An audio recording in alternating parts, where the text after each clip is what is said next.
네, 뉴스 신세계 오늘도 헬마우스 임경빈 작가와 함께합니다. 어서 오세요. 안녕하세요. 자, 무궁화호 열차 선로 작업자 사고 또 있었군요. 네, 사망사고. 오늘 경북 청도에서 무궁화호 열차가 경부선 철로 주변 시설물 점검을 위해서 이동하고 있었던 노동자들을 치는 그런 사고가 발생을 했습니다. 오늘 오전 10시 52분쯤이고요. 청도군에 있는 화양읍 삼신리 청도 소싸움 경기장 인근에 있는 철로였습니다. 동대구역을 출발해서 경남 진주로 가던 무궁화호 열차가 선로 근처에서 작업을 위해서 이동하고 있었던 근로자 7명의 뒤를 덮친 사고가 생겼는데요. 이 사고 때문에 작업자 7명 중에서 2명이 사망을 하고 나머지가 지금 중경상을 입어서 이제 병원에 입원한 상태인데 중상자 중에서는 상당히 좀 위중한 분도 있어서 좀 걱정이 되는 그런 상황입니다. 사고를 당한 근로자 가운데서 6명은 구조물 안전점검 전문 업체 소속이고요. 그리고 1명은 코레일 소속 노동자였습니다. 그리고 사망자 2명이 이제 구조물 안전점검 업체 소속의 노동자였는데 사고 열차에는 승객 89명이 탑승하고 있었긴 하지만 탑승자 중에서는 별로 이제 그 부상을 입은 승객은 없었습니다. 뭐 그나마 좀 다행스러운 일인데 관리감독소에 의한 인재일 가능성이 높다라는 게 뭐 많은 그 전문가들의 지적입니다. 일단 사고가 난 구간을 보니까 이제 곡선 구간이 끝나고 바로 이제 직선 구간이 시작되는 구간이다 보니까 시야가 좀 확보되기가 좀 어려운 이 뭐 이제 운행하는 사람 입장에서는 잘 안 보이는 구간에서 발생한 사고다라는 점을 우선 보셔야 될 것 같고 또 한 가지는 사고 열차가 전기 열차라서 소음이 상대적으로 좀 적다 보니까 그래서 이제 노동자들 입장에서는 다가오는 소리를 제대로 못 들었을 가능성 뭐 이런 것들이 또 있습니다. 그리고 원래는 선로 작업을 하려면 노동자들이 이동할 때 이제 철길 위로 이동을 하지 않고 이제 노반이라고 해서 철도의 궤도를 따로 이제 부설하기 위해서 만들어 놓은 토대가 이제 옆에 있거든요. 보통 그 노반을 따라서 이동을 해야 뭐 차에 치이거나 이럴 좀 그 위험을 좀 피할 수가 있는데 그런데 이번에 같은 경우는 이제 선로 근처로 좀 이동을 하다 보니까 이제 사고를 피하기가 좀 어려웠다. 그러다 보니까 혹시 신호 체계가 제대로 작동을 안 해서 경고가 제대로 안 간 거 아니냐, 혹은 뭐 현장 감독자가 사고 예방을 위해서 여러 좀 관리 감독을 해야 되는데 그런 부분들이 제대로 좀 작동을 안 하는 것 아니냐, 뭐 이런 이제 이야기들이 나오고 있는 겁니다. 자, 특검 얘기 좀 해볼까요? 김건희 씨 내일 또 안 나온다고요? 건강으로. 내일 오전에 출석해서 소환 조사를 받아라라고 이제 특검에서 통보를 했었는데 특검에 자필로 사유서를 제출을 했다고 합니다. 건강이 좋지 않아서 조사를 받기가 어렵다라고 사유서를 제출했고 그래서 일단 특검팀에서는 21일로 다시 날짜를 잡아서 소환 통보를 했습니다. 뭐 이번에도 나오지 않을 경우에는 남편인 윤석열 씨처럼 이제 추가로 좀 소환을 위한 혹은 뭐 인치를 위한 절차에 들어갈 수도 있다 보니까 뭐 상황을 좀 봐야 될 것 같긴 합니다. 그리고 이제 또 동시에 이제 특검팀에서는 구속기간을 좀 연장해달라라는 이제 구속기간 연장 신청을 법원에 내기로 했습니다. 원래 같으면 이제 기소를 하기 위한 준비를 들어가야 되는데 지금 2번 출석 조사를 받는 동안에도 대부분 좀 이제 부정하거나 뭐 잘 모른다, 기억이 안 난다 이런 식으로 답변을 하고 있다 보니까 조사가 지금 충분히 이루어지지 않았고 그래서 일단 추가 구속을 해서 최장 기간 최장 20일간 구속 상태로 수사를 한 뒤에 재판에 넘기는 거를 염두에 지금 두고 있는 것 같습니다. 특검 수사. 그러니까 이 샤넬백이나 어떤 이 진품, 본품은 아직 못 찾은 거죠? 네, 샤넬백은 물론이고 시계. 뭐 5천만 원 상당의 이제 고급 명품 시계, 바쉐론 콘스탄틴 시계 뭐 이런 것들도 지금 아직 찾지 못한 상태고 샤넬백 또 뭐 여러 그 부품 다른 제품들로 지금 교환이 돼가지고 이루어져 있다 보니까 이 제품들을 찾아야 되는데 실물들은 지금 확보를 못 하고 있는 상태입니다. 실물 확보한 거는 반클리프 앤 라펠의 목걸이하고 뭐 그 외에 이제 브로치, 티파니 앤 코의 브로치 뭐 이런 정도. 그러니까 서희건설 측에서 제공한 압수물품 외에는 이제 별로 이제 확보를 못한 상태다 보니까 일단 실물을 확보하는 게 가장 좀 중요한 과제가 되고 있는 상황이고요. 그러다 보니까 이제 특검팀에서는 뭐 김건희 씨나 그 측근들을 통해서 실제 실물을 어디로 이제 보냈는지를 확인을 해봐야 되는데. 조사 자체가 그렇게 매끄럽게 진행되고 있는 것 같지는 않습니다. 뭐 대부분 진술 거부권을 김건희 씨가 행사를 하고 있는 상태고 뭐 기억이 잘 나지 않는다라고 이야기를 하다 보니까 조사가 좀 큰 진척을 이루지는 못하고 있고요. 오죽했으면 이제 특검 관계자 같은 경우는 오늘 뭐 동아일보 보도를 보니까 김건희 씨가 거짓말을 너무 많이 한다. 네. 뭐 이런 평가까지 내놨습니다. 그러니까 직접적인 뭐 통화 녹음 파일이라든지 네. 직접 증거들, 물증들을 제시를 해도 거기에 대해서도 제대로 답변을 하지 않고 네. 지금 거짓말을 계속해서 하고 있는 상황이다. 이렇게 지금 특검에서는 호소하는 뭐 그런 상황입니다. 그런데요. 윤석열 정부 관련해 가지고 현대건설은 왜 또 뇌물 공여 혐의가 나오는 건가요? 이것도 이제 윤석열 씨 시절에 용산에 관저를 공사하는 과정에서 예. 발생한 추가 뇌물 의혹입니다. 한남동 대통령 관저에 뭐 여러 부속 공사들을 해주는 대가로 그 대가라는 건 무슨 얘기냐면 이제 정당한 공사 비용을 현대건설 쪽에 제공을 했더라면 뭐 굳이 다른 대가를 제공할 필요가 없는데 그 돈을 안 줬기 때문에 다른 대가 그러니까 국가 사업으로 예산으로 하는 800억 원대 규모의 새로운 영빈관을 짓는 공사를 현대건설 쪽에 주기로 했다. 라는 정황이 드러난 겁니다. 알려져 있던 그 대통령 관저의 스크린 골프장이 현대건설을 통해서 이제 작업이 이루어진 건데 하도급을 받은 업체가 원래 이제 2억 원 가까운 공사비를 받아야 되는데 그 공사비의 출처가 지금까지는 밝혀지지 않은 상태였습니다. 그러니까 누가 돈을 줬는지가 좀 불명확했던 건데 현대건설이 영빈관 신축 공사 계약을 대가로 이 공사를 그냥 해줬다. 라는 얘기입니다. 대통령 경호처한테서 미군으로부터 이제 반환을 받을 대통령실 앞 부지에 지상 3층 내지 4층 정도, 지하 3층 내지 4층 정도 규모로 영빈관을 새로 짓는다. 그러니까 부지를 미군으로부터 넘겨받아서 거기에다가 영빈관을 새로 짓는다. 라는데 이제 그 영빈관 공사를 현대건설에 주기로 했다라는 얘기입니다. 그래서 실제로 2022년 7월쯤에 이거는 이제 취임하고 난 직후죠. 7월쯤에 건물 조감도를 만들어서 경호처 쪽에 전달을 했고 현대건설 내부적으로는 이제 기초 설계 작업을 대부분 마무리한 상태였다. 그러니까 수주를 통해서 공사 작업을 들어가는 것까지도 어느 정도 좀 준비를 한 뭐 그런 정황들이 드러나는 거고요. 그래서 이 신축 예산 같은 경우는 878억 6,300만 원. 이 규모의 예산으로 2023년도 예산안에 반영을 했었습니다. 이게 이제 2022년 9월에 예산 반영을 한 건데 시행은 못했죠. 뭐 워낙에 이제 여소야대 상황에서 그렇지 않아도 대통령실을 옮기고 뭐 관저를 리모델링을 하고 이런 과정에서 이제 거의 뭐 1조 원 규모의 예산이 들어갔다라고 그 당시 야당이 계속 주장을 했었기 때문에 상당히 좀 예산 사용에 있어서 제약이 좀 있었고요. 실제로 이 예산은 제대로 반영이 안 됐습니다.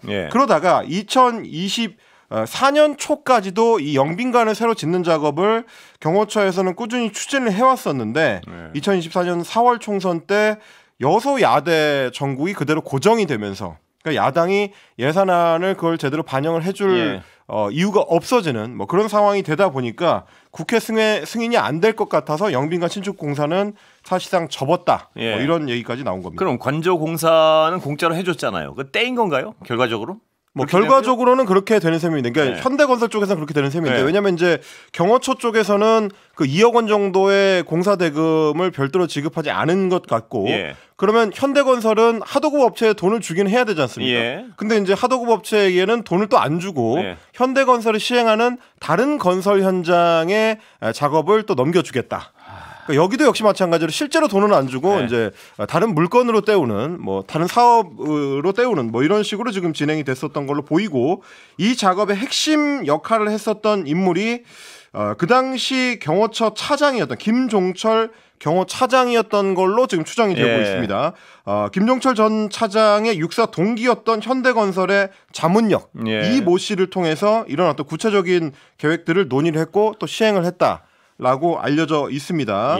지금 전체적으로 보시면 경호처가 대통령실 이전 작업이나 대통령 관저 작업을 총괄해서 이제 지휘를 했었는데 그 과정에서 여러 좀 문제적 시설들에 대해서 제대로 대가를 치르지 않고 다른 방식으로 그러니까 이제 뇌물성의 뭔가를 통해서 대가를 치르려고 했던 것 아니냐 이런 지금 연쇄적인 의혹들이 꼬리를 물고 있는 거고요.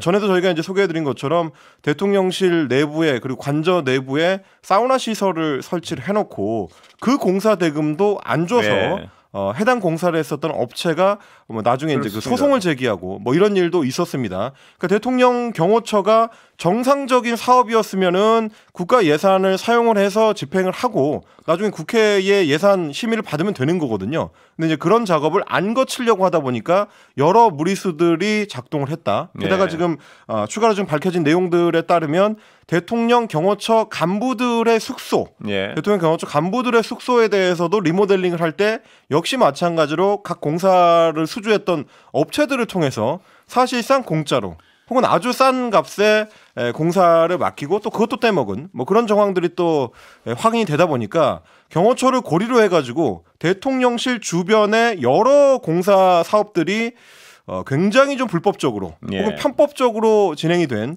사실상 대통령실과 경호처에 뇌물을 주는 형태로 좀 수주가 이루어졌었던 정황들이 확인이 되다 보니까 특검이 지금 수사에 대한 범위가 계속 좀 넓어지는 뭐 그런 양상입니다. 이게 특검 수사가 하나하나 나올수록 참 어이없는 지금도 정부가 돈을 떼먹고 그걸 강요해서 다른 공사 줄 테니까 이거 공짜로 해줘 뭐 이런 형태가 된 거 아닙니까 이것도. 이게 사실 이제 실제로 민간 기업들 사이에서도 거의 있을 수가 없는 한심하군요. 요즘 뭐 2024년 이런 시대에 이런 일이 일어난다는 게 이제 건설 현장에서도 쉽지 않은 문제거든요. 뭐 우리 건설 현장이 하청에 재하청의 이제 반복 구조라서 그게 문제로 지적되긴 하지만 수주료를 줘놓고 돈을 안 주고 다른 물건으로 때우겠다 이런 방식으로 하는 게 지금 이제 국격에 맞는 일인가 싶은데 그런 일을 대통령실에서 했다 그러면 더더욱 통탄할 일인 거죠. 그런데요. 대통령실도 대통령실이지만요. 서울 남부지검 어제 오늘 드러난 이 의혹이요. 건진법사가 건넨 관봉권의 띠지를 분실했다. 이건 또 뭔가요? 이게 가능한 일인가요? 그동안 이제 대한민국 검찰이 늘 수사권 조정 문제가 나올 때마다 이야기를 했었던 게 경찰의 수사력에 비해서 검찰의 수사 능력이 훨씬 압도적이기 때문에 검찰의 수사 능력에 기반한 수사가 이루어져야 된다.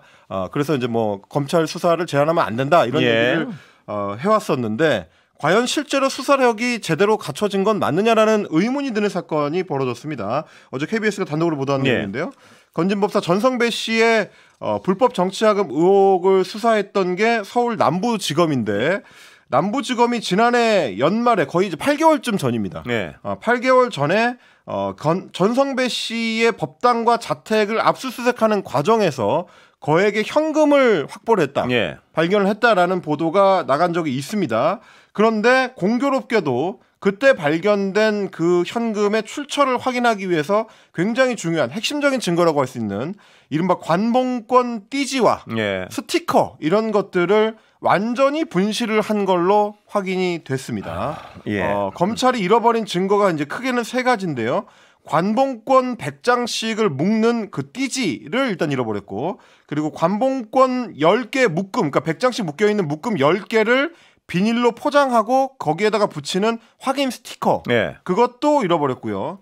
관봉권 말고 그 관봉권 외에도 이제 현금 다발들이 여러 다발 발견이 됐는데 그 현금 다발을 묶은 띠지 그것도 분실이 됐습니다. 그러니까 이제 이 현금을 묶는 띠지와 관련된 건 그냥 다 잃어버렸다. 뭐 이렇게 보시면 되겠습니다. 이게 왜 중요하냐면 관봉권이든 뭐 그냥 일반 현금이든지 간에 이 현금이 유통되는 순간 그 순간부터는 어디서 와서 어디로 갔는지를 확인하는 게 굉장히 어렵기 때문에 출처 추적을 위해서는 묶여 있었던 그 띠지에 적혀 있는 정보가 중요합니다.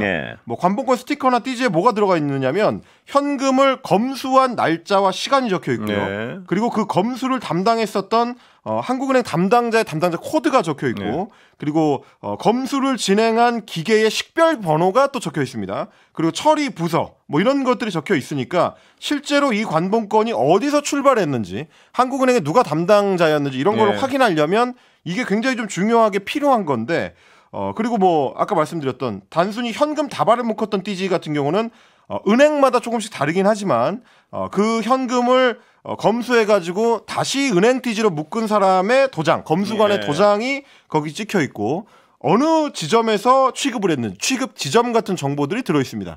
역시 마찬가지로 현금의 흐름을 추적하는 데 있어서 상당히 중요한 건데 이것도 분실을 통해서 확인할 수가 없게 됐다라는 얘기입니다. 이게 수사의 어떤 가장 중요한 단서 중 하나인 것 같은데요. 이걸 잃어버렸다 그러니까 잃어버린 건지 혹은 은폐하려고 버린 것인지 이런 의심을 할 수밖에 없는 상황 아닌가요? 그러니까 현금을 갖고 있던 전성배 씨 건진법사 입장에서 봤을 때는 본인이 그 현금을 어디서 받아서 뭐 누구를 통해서 입수를 했는지 이런 거를 가능하면 말을 안 하는 게 유리한 거거든요. 그렇습니다. 그게 이제 그리고 꾸며내서 말하기도 좋고 현금이다 보니까. 그런데 이제 그런 어떤 거짓말의 가능성을 차단하려면 그 현금이 어떻게 유통됐는지를 그렇습니다. 검찰이 확인해서 장악을 하고 있어야 그래야 전성배 씨가 어떤 식으로 증언을 하든지 간에 그걸 이제 논파할 수가 있는 건데 지금 상황에서는 이제 그런 가능성이 상당히 좀 제한이 되게 되는 겁니다. 특히 이제 관봉권 같은 경우는 중요한 것이 한국은행에서 이제 조폐공사로부터 넘겨받은 현금 다발을 확인을 해가지고 밀봉을 하는 게 이제 관봉권이다 보니까 완전히 밀봉된 그 관봉권을 개인들은 그대로 받을 수 있는 가능성이 그냥 0입니다. 제로입니다. 가능성이 없는 거예요. 시중은행이나 뭐 이런 어떤 공공기관으로 보낼 때만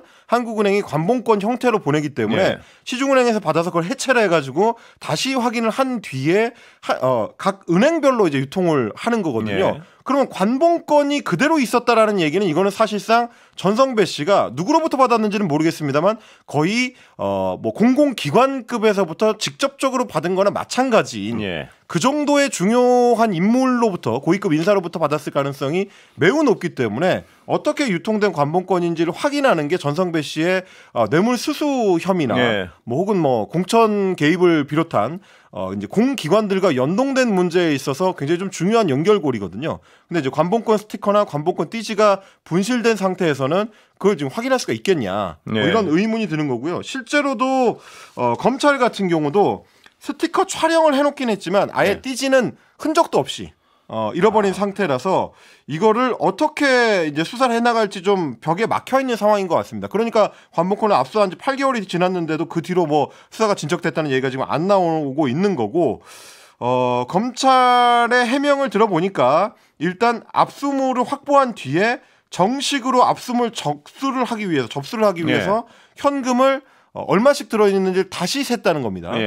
그래서 그 다시 세기 위해서 현금 개수기에 넣기 위해서 해체를 하고 띠지를 풀고 이렇게 이제 숫자를 센 다음에 그냥 현금만 보관하면 되는 줄 알고 그걸 고무줄로 묶어서 현금만 보관을 하고 스티커와 띠지는 버렸다. 그 논리에 따르면요. 검찰은 그 띠지의 중요성을 전혀 인식하지 못했다. 이 주장을 하는 건가요, 그러면? 그러니까 검찰 말대로 하자면 이제 경력이 짧은 직원이다 보니까 뭐 다른 사건을 수사할 때는 실제로 이제 관봉권 띠지가 그렇게 중요하지 않은 경우들이 없는 건 아닙니다. 그런 경우는 이제 현금 출처가 상당히 명확한 경우, 뭐 이를테면 이제 범죄 혐의가 확인된 사안에서 이제 현장에서 이제 확보한 돈이라든지, 혹은 뭐 범인들이 이제 피의자들이 다 신변 확보가 된 상태에서 추가로 현금을 확보했다든지, 뭐 그럴 경우에는 현금 출처가 조금 더 명확할 수가 있기 때문에 뭐 굳이 띠지까지 확인할 필요가 없는 사건들이 아예 없는 건 아닌데 이 사건은 좀 성격이 다릅니다. 제가 아까 설명을 한참 드린 것처럼 이 돈이 어디서 왔는지를 분명히 알아야 될 거 아닙니까? 이 인물이 대통령 부부와 직접적으로 연관이 돼 있는 인물이고 대통령 부부의 사실상의 이제 멘토 역할을 한 걸로 지금 알려져 있다 보니까 이 자금이 어디서 왔는지가 상당히 중요한데 그걸 지금 확인할 수 있는 방법이 없어진 거고요. 심지어 이제 압수수색을 한 뒤에 띠지 분실이 있었다라는 사실을 알게 된 시점이 압수수색 끝나고 나서 4개월이 지난 올해 4월쯤이었다고 합니다. 그런데 이제 단순 실수로 판단을 해서 그걸 이제 추가로 뭐 감찰하거나 책임을 묻거나 하는 이런 일을 하지는 않았고, 관봉권이 아니라 이제 시중은행에서 흘러나온 그 현금들 같은 경우는 추적을 시도하지조차 않았다라고 합니다. 사실은 근데 추적할 수 있는 방법이 없죠. 띠지가 없기 때문에, 띠지를 사진으로 찍어놓지도 않았고, 그래서 어느 은행을 통해서 유통된 현금인지를 모르기 때문에 그건 아예 현금 추적을 지금 이제 실패한 상황이고, 관봉권 같은 경우는 스티커를 촬영을 해놨기 때문에 그걸 가지고 이제 추가적으로 흐름을 파악하려는 움직임을 검찰에서 가져갈 수는 있습니다만 성공할 수 있을지는 불투명합니다. 잃어버렸다는 것이 맞는지조차 자체에 대해서도 한번 감찰을 철저히 해봐야 될 것 같습니다. 원전 관련해서요. 체코 원전을 계약을 따기 위해서 50년 동안 부당한 어떤 이익을 주는 거래를 했다. 뭐 매국 거래를 했다. 이런 보도들이 있던데 이것도 굉장히 오늘 관련된 보도가 쏟아졌습니다. 윤석열 정권 당시에 뭐 그 당시 대통령이었던 윤석열 씨를 비롯해서 이제 정권이 사활을 걸었던 수출 사업 중에 하나가 이제 원전 수출 문제인데 이른바 이제 체코 두코바니 원자력 발전소 사업 예. 이게 그 당시에 굉장히 중요한 현안 사업이었고요. 그때 대통령이 직접 뭐 체코까지 날아가가지고 예. 뭐 계약을 체결하는 과정에 관여를 한다든지 뭐 여러 이제 멘트를 통해서 대통령이 이제 직접적으로 이제 챙겼던 뭐 그런 성과로서 사업입니다. 굉장히 자랑을 했었고요. 그렇습니다. 예. 그래서 이제 한전과 한국 수력 원자력이 26조 원 규모의 수출 실적을 냈다라고 예. 하면서 대대적으로 홍보를 했었는데 그런데 그 과정에서 미국의 원천 기술을 갖고 있는 원전 기업이죠. 웨스팅하우스와 갈등을 무마하기 위해서 50년짜리 불평등 계약을 맺었다라는 보도가 나온 겁니다. 예. 이 계약 안에 여러 이제 문제적인 계약들이 이제 섞여 있는데 웨스팅하우스와 한수원이 맺은 그 합의문을 보니까 50년간 한국은 원전을 수출할 때 한 기당 6억 5천만 달러 정도. 그러니까 우리 돈으로 하면 거의 이제 1조 원에 달하는 9천억 원 정도 되는 거거든요. 9천억 원 상당 규모의 물품과 용역을 웨스팅하우스로부터 이제 구매해야 된다. 예. 이 계약이 일단 맺어져 있고 그리고 한 기당 약 1억 7,500만 달러, 약 2,400억 정도 예. 되는데요. 기술 사용료를 내야 됩니다. 그러니까 뭐 3기를 만약에 수출하기로 계약을 예. 하면은 곱하기 3을 해야 되는 뭐 그런 규모인 거고요. 그래서 이제 한 기 수출당 웨스팅하우스가 가져가는 이익만 하더라도 이게 1조 1,400억 원에 예. 달한다라는 얘기가 되는 겁니다. 그 외에도 SMR, 그러니까 소형 모듈 원전, 뭐 지금 이제 상업화를 위해서 개발 중이긴 네. 하지만 만약에 독자 기술의 SMR을 개발을 해서 그걸 수출하려고 하더라도 원천 기술을 갖고 있는 웨스팅하우스의 사전 검증을 받아야 된다. 그러니까 웨스팅하우스와 기술적 충돌이 일어나지 않는 네. 자체 개발 기술이다라는 거를 웨스팅하우스로부터 이제 검증을 받아야 된다는 겁니다. 근데 그 검증도 웨스팅하우스 쪽이 주도하도록 돼 있어서 우리 입장에서 좀 상당히 좀 부담스러운 뭐 그런 예. 계약이니까요. 그러니까 지금 수출하는 계약들뿐만이 아니라 앞으로 신기술을 개발해서 그걸 수출하더라도 웨스팅하우스의 기술이 적용됐는지를 사실상 우리가 이제 그 통과를 해야 되는 예. 웨스팅하우스의 검증을 통과해야 되는 그런 조건까지 붙어 있는 그런 계약을 맺었다라는 게 이제 밝혀진 겁니다. 예. 언뜻 들어도 퍼주기 계약 같은데요. 이래가지고 우리가 뭐 남는 게 있을까 이런 생각은 당연히 들 것 같은데요. 예. 애초에 사실 이제 우리나라의 원전 수출 계약들이 예. 뭐 지금 이제 사업을 하고 있는 UAE 수출 사업을 비롯해서 여러 원전 수출 사업들이 좀 이익이 좀 박하다. 예.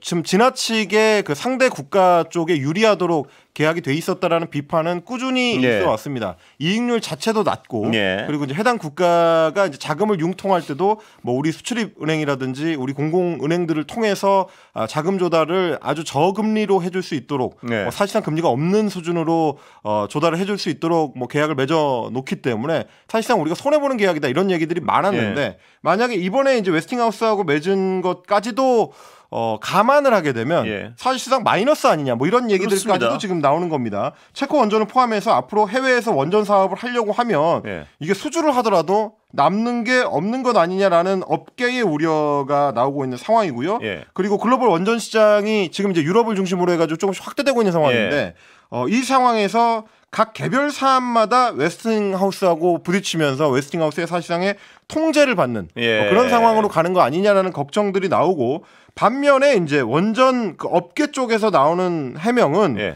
워낙 웨스팅하우스가 원천 기술을 갖고 있는 범위가 넓기 때문에 가능하면 수주를 빠르게 진행하는 게 더 좋고 그러려면 이제 저쪽 이야기를 좀 많이 들어줬어야 된다. 이 정도면 뭐 원천 기술이 없는 나라에서는 나쁜 계약은 아니다라는 얘기도 원전 업계 쪽에서 하고 있습니다. 이것도 역시 철저히 검증해봐야 될 것 같습니다. 예, 여기까지 듣겠습니다. 임경민 작가 고생했습니다. 고맙습니다.